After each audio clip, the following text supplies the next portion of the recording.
Welcome back to Swordman Josh Gaming, and we are going to go ahead and go in and open the next third of my War of the Spark booster box and see how we do. The first third went pretty good. Here's the next third, and last time we forgot to open one pack, so there it is. We get a third plus a pack. And let's get it cracking. Let's go here. See what we can get.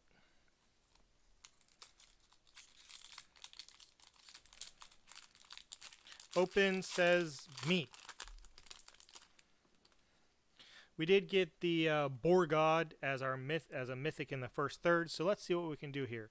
And again, the Chain Whip Cyclops shows his ugly face. We are going to skip through the commons and go straight to the uncommons. So we have Domri's Ambush. Pulled that. Rally on Wings, we've seen this. Nahiri, we saw her. Do the same thing we did last time, put our Planeswalkers up here. And we have Domic, Distinguished Advocist. 2 white for a 2/3 flyer, which is good right there.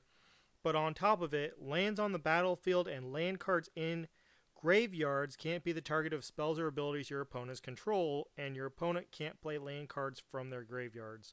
Not too bad for, and it's an advisor, so if you're playing a blue-white Persistent Petitioners deck, here you go.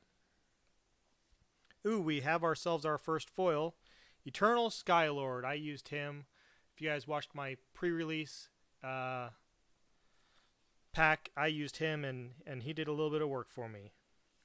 There's our first foil. Let me move this out of the way here. We got, let's see if we can get things on camera here. Swamp and the Zombie Army. Pack 2. So that was our bonus pack 1 that we didn't open in the first third of the box. Here comes pack 2.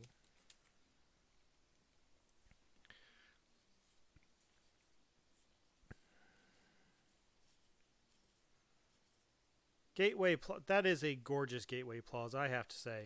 And here's one of my other favorite artworks from this. It's Death Sprout. I haven't seen one yet. This is the first one I've pulled. But black, green, colorless, destroy target creature, search your library for a basic land card, put it into the battlefield, tap, then shuffle your library. So good ramp on top of things. Heartwarming Redemption. Discard all the cards in your hand, then draw that many cards +1. You gain life equal to the number of cards in your hand. Interesting. Didn't see this one played. We have Kiora, Behemoth Beckoner for Power Matters decks. And so our rare will be Time Wipe.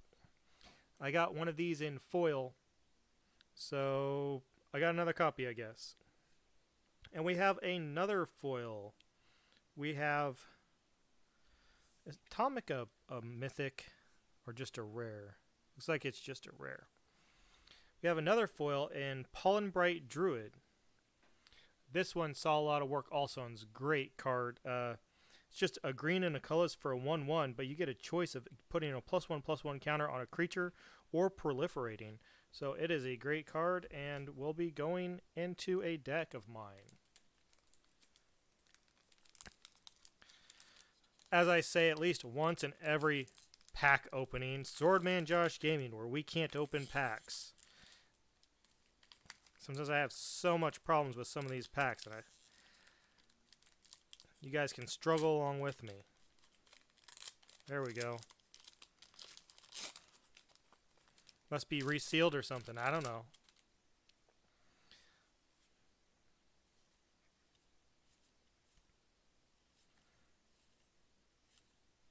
Centaur's Nurturing. Iron Bully. I'm so tired of seeing the Iron Bully. It's ridiculous. So our first uncommon is Jace's Triumph. Draw 2 cards. If you have a Jace Planeswalker, draw 3. So it's a divination. Then we have Bolt Bend. The spell costs 3 less to cast if you control a creature with power 4 or greater, and it's just change target of spell or ability. We have Arlen's Voice of the Pack. Of course, this one did a ton of work for me at the pre-release and was my pre-release promo Planeswalker. The rare bean. Really? Awakening of V2 Ghazi. I'm gonna pull this out here, right here. These were the rares that I got in the first third of the box. And it's right there. So we're having rare duplication already in the War of the Spark box. That's horrible with the amount of rares in this set. That makes me very unhappy.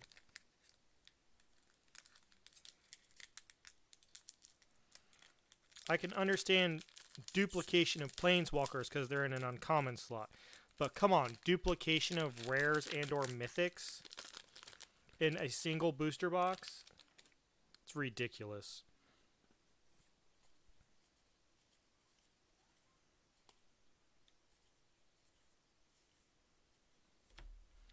Ajani's Pridemate. Whenever you gain life, put a +1/+1 on a Ajani's Pridemate. It's a great card.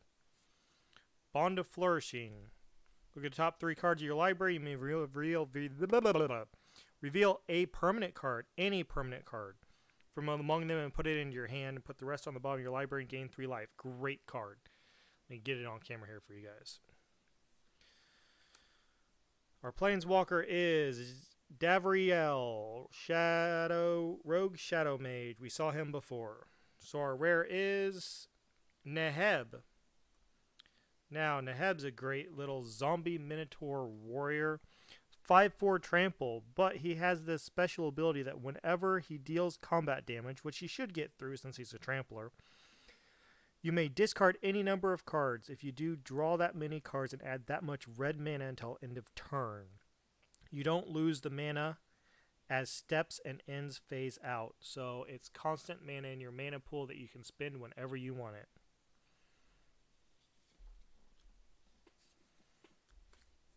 So I wonder what mythic we're going to get. Hopefully we get multiple mythics in this box.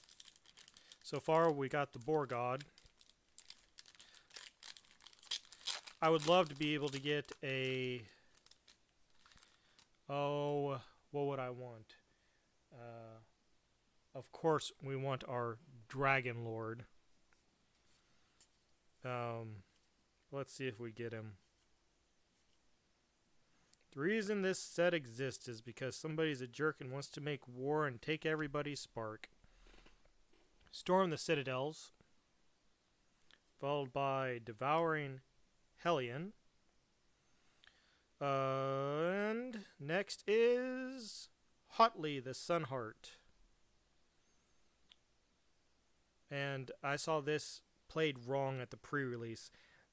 Just because your creatures assign combat damage equal to their toughness does not mean they lose Defender. For those who are playing this with the Tamiyo that makes 0/3 Defender walls, those walls still cannot attack. And we have Bolas's Citadel.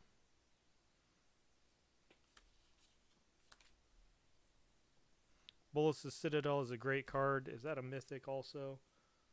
Nope, just a rare. That's my second Bolas's Citadel because I traded for one.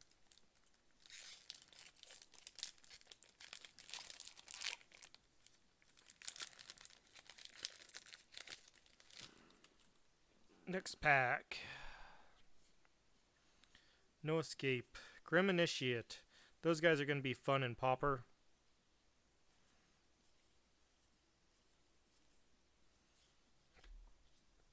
Mayhem Devil. Can be very abusive in certain cases, especially against token decks that want to sacrifice. Dovin's Veto. Spell can't be countered, and you get a counter target spell, which is great. Jaya, Venerated Fire Mage. Not a big fan of Jaya here. She's gotten weak in her old age. With Widespread Brutality. Love this card. Colorless, black, red, red. Amass 2. Then the army you amass deals damage equal to its power to each non-army creature. So it deals, at minimum, it deals 2 damage to every creature on the board, basically. We have a foil of Crushed Descent. That sword looks awesome in that foil. Not doing too bad on the foil section. We got 3 foils, and we're not even 1, 2, 3, 4, 5, 6. We got 7 packs left, and we've already gotten 3 foils.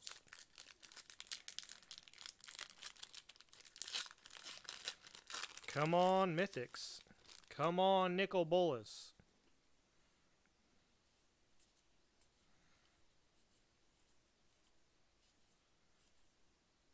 Here we go. I think I saw Teo back there. Bleeding Edge, because we were just talking about Teo. Makes sense, right? Gideon's Triumph. And, yep, there's Teo. So, like I said, just because, with Hotley here, just because it makes Defender walls, they still cannot attack. And we have, oh, come on, the Silent Submersible. This is a horrid card. If it had unblockables or something, it could be useful. But as it sits, this is an absolutely horrid rare. Bulk rare, 4 days.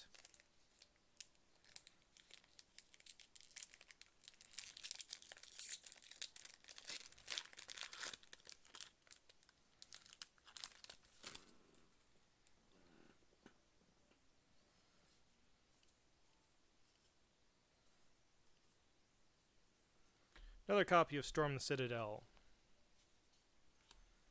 Rescuer Sphinx. Wouldn't be Magic without a Sphinxes and Hydras. Interplanar Beacon. Not bad for a Super Friends deck. And there we go. We got ourselves Jace, Wielder of Mysteries. The upgraded version of Laboratory Maniac. Gotta love him. May have to figure out something to do with him. And another foil, Divine Arrow. Wow, look at that. The horse has, is that light or fire shooting out of his mouth? Nothing like getting hit by an arrow and having light through your mouth. That's a horrible way to go.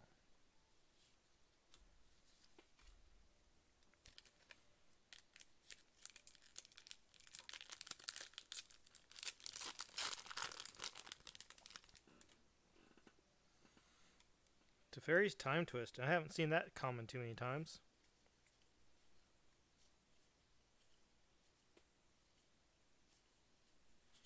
Here we go. Ral's Outburst.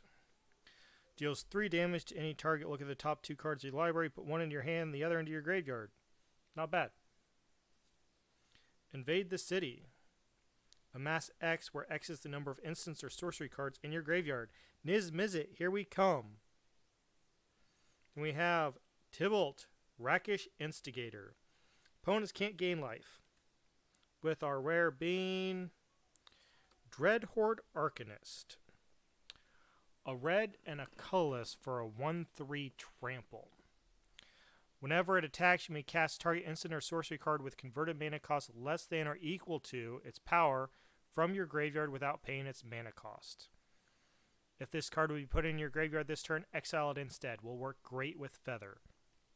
That's the only place I see that going anytime in the near future.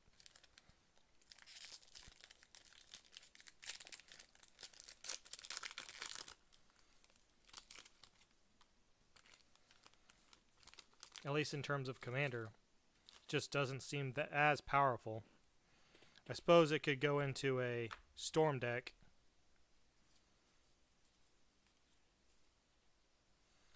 Meow. Meow. Meow.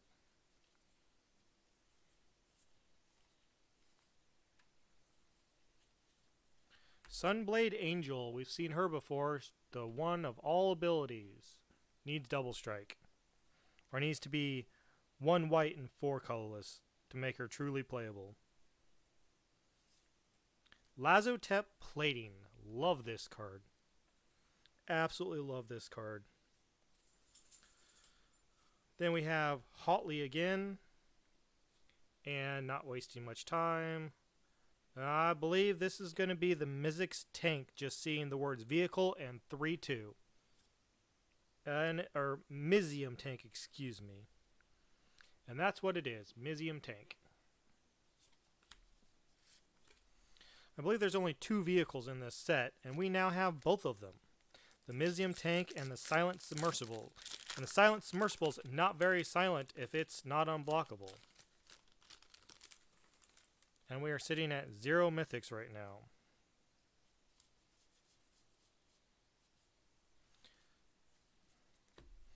There's our stupid dinosaur again. I mean, he's okay, but dinosaurs don't proliferate.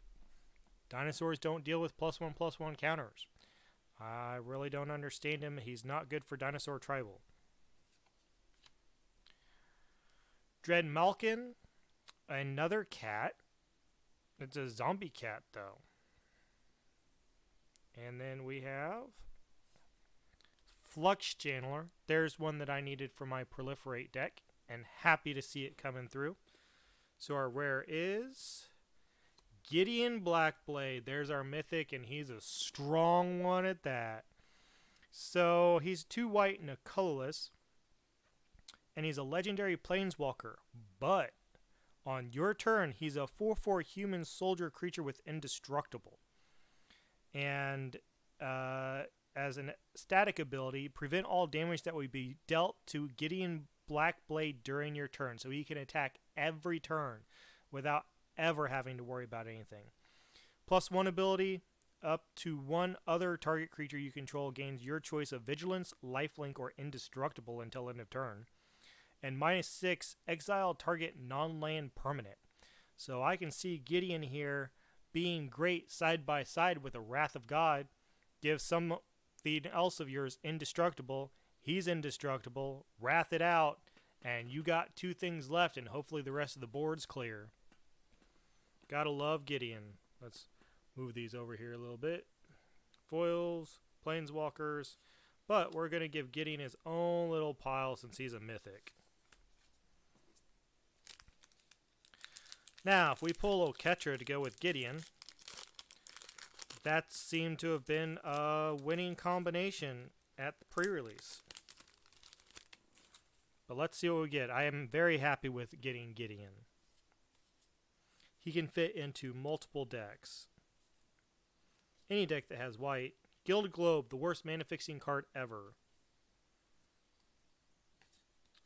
Ugin's Conjurant. Great for infinite combos because X can be 0. So I have a place for that.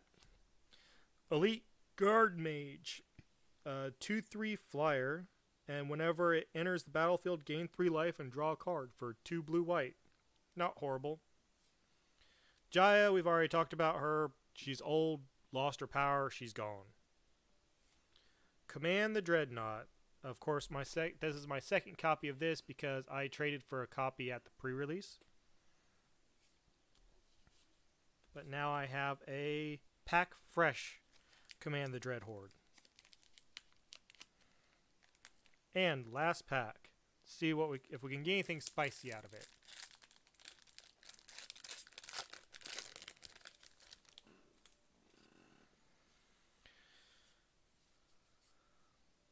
When Goblin Assault Team dies, put a +1/+1 counter on target creature you control.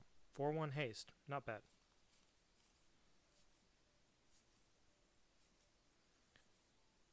Come on, something good. Come on, Bolus. So we have Chandra's Triumph. Deals 3 damage to target creature Planeswalker an opponent controls, and if you have a Chandra Planeswalker, it's 5 instead. So it's a Lightning Bolt for 1 additional with a possibility of being better. Our next is Interplanar Beacon. We've seen this one before. Followed by Bond of Flourishing, which means we have a mythic or rare Planeswalker. I like Bond of Flourishing a lot. It'll be going into almost all of my green decks.